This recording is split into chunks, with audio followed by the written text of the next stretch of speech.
I first wanted to start by saying a big thank you. A big thank you for being that community that builds tech capability in every organization in the world. The tech intensity as a formula is something that we've talked about for a while now. It's a pretty straightforward formula, but there are some nuances. Trust is of paramount importance. The power law in this equation is all around trust. We want every company out there to be a tech company in its own right, and you are the community that's going to make that happen, and our mission is to empower you to do that. When you look at these two numbers, 50 billion devices by 2030 and 175 zettabytes of data by 2025. That's what is motivating the need for us to build Azure as this distributed computing fabric, as the world's computer. Today, one of the most exciting announcements for us is this next big step forward in hybrid computing. I'm really thrilled to announce Azure Arc.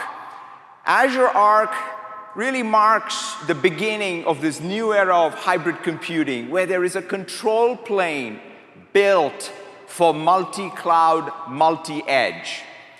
And not only that, but we, for the first time, support managed data services to be anywhere your compute is. And today, I am really thrilled to announce Azure Synapse. We're taking the same approach of using the cloud-native memory hierarchy and storage hierarchy to redefine the rules around analytic workloads. We want to bring together what until today have been two separate categories: data warehousing and big data. That means your unstructured and structured analytics can be brought together with unprecedented scale. And so one of the things that we are thinking about is, how do we change the game again in storage? Now, Warner Brothers stores some of the most iconic movies of our time, Superman, Wizard of Oz, in storage systems like the one you see in the picture behind me. It's all in film, it's in a temperature-controlled room, and that means it's fragile. We said, okay, what if we sort of rethought this? What if we can take a piece of glass? This is just a regular quartz glass, and using femtolasers, we were able to etch into this glass the entire Superman movie. But the interesting thing, of course, is the reliability of this piece of glass. So we had we put it through the ringer, boiled it, baked it, we shook it around, we tried to scratch it with wool, still have the Superman movie. And so that's the frontier of new storage systems. Now, the last area around pushing the frontiers of computing is quantum. Today, we still have many unsolved problems, right? Whether it's around food safety or climate change or energy transition, these are big challenges that need more computing. And today, I'm very, very excited to announce Azure Quantum. And as we talk about developers, it's not just the professional developers who are building applications.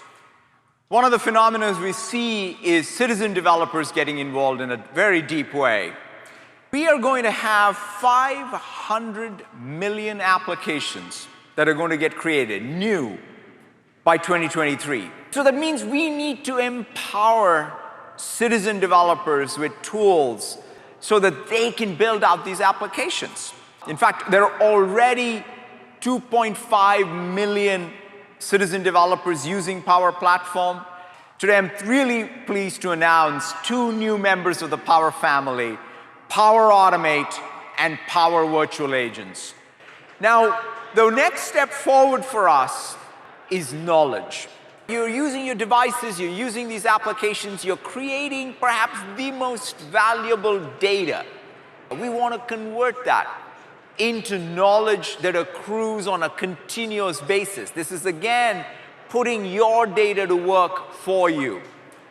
And so I'm really thrilled to announce Project Cortex, And Project Cortex takes what is data today inside of your organization and converts it into knowledge. 60% of our time on PCs does get spent in the browser. Is our data safe and private?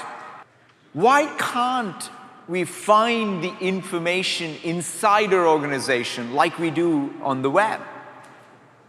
We are going to innovate across both our browser in Edge as well as Bing and Search. I want to end by talking about another fun experience, Minecraft Earth. So if we look down here, we see a minecart with a chicken. Maybe if you guys mine the track up here on the surface, we can repair the track and send the chicken home. And Minecraft Earth is out in a few select countries in early access, and it's going to be coming to the rest of the world very, very soon. Fantastic. Thank you all very, very much. Have a fantastic Ignite. Cheers. Thank you. Thank you.